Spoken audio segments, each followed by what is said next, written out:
અડાજણ વિસ્તારમાં ગંગેશ્વર મહાદેવ મંદિર નજીક ભગવાન રામની પ્રાણ પ્રતિષ્ઠાને લઈને ભવ્ય આયોજન શ્રી રામ યુવક મંડળના સભ્યો દ્વારા મહાઆરતીનું આયોજન કરવામાં આવ્યું હતું, જેમાં બહોળી સંખ્યામાં લોકો જોડાઈ ગયા હતા અને આ કાર્યક્રમમાં ધારાસભ્ય સંદીપભાઈ દેસાઈ, સુરત શહેર મેયર દક્ષેશ માવાણી, કોર્પોરેટર ધર્મેશ વાણિયાવાળા સહિત સામાજિક રાજકીય આગેવાનો ઉપસ્થિત રહ્યા હતા।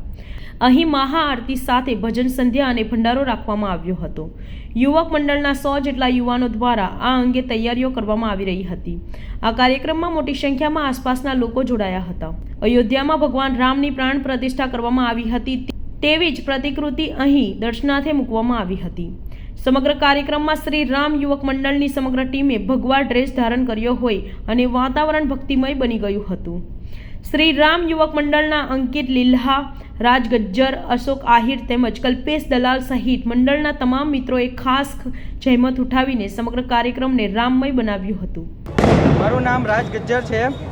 આજે શ્રી રામ જન્મભૂમિના પ્રાણ પ્રતિષ્ઠા નિમિત્તે અમે અડાજણમાં આવેલા અમારા શ્રી રામ યુવક મંડળમાં તમામ સભ્યોએ મળીને અહીંયા ભવ્ય આયોજન કરેલું છે।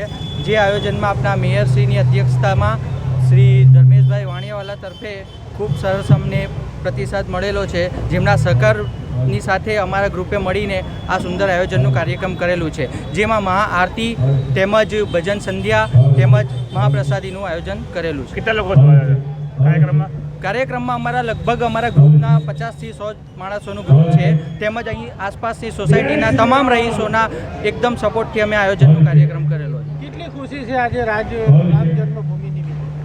બહુ જ ખુશી છે, જે શબ્દોમાં વર્ણન કરી નથી શકતા અમે। અશોકભાઈ આહિર। અશોકભાઈ, કઈ રીતનું સોસાયટીમાં આયોજન છે અને દિવાળી જેવો માહોલ? આજે શ્રી રામ ભગવાનનું અયોધ્યામાં જે મૂર્તિ પ્રતિષ્ઠાનું જે છે એના માહોલ ઉપરથી આખા ઇન્ડિયામાં એટલો જબરદસ્ત માહોલ છે કે જે દિવાળી કરતાં એકદમ કહેવાય કે અદ્ભુત આયોજન કરેલું છે બધાએ। અને અમારી સોસાયટીમાં આજે રામ યુવક મંડળ છે, તો રામ યુવક મંડળમાં આજે ભંડારો રાખેલો છે। અને બીજું પ્લસ કે અમારા આખા ગ્રુપને બધું ગણપતિનું હોય ત્યારે છે, બીજું કોઈ અનાથ આશ્રમનું હોય કે કંઈ બી સેવાકીય કાર્યક્રમ હોય તો અમારા રામ મંડળવાળા છે તો બધા જ બહુ સરખી રીતે આયોજન કરે છે અને બધાનો સાથ સહકાર બહુ સારો છે।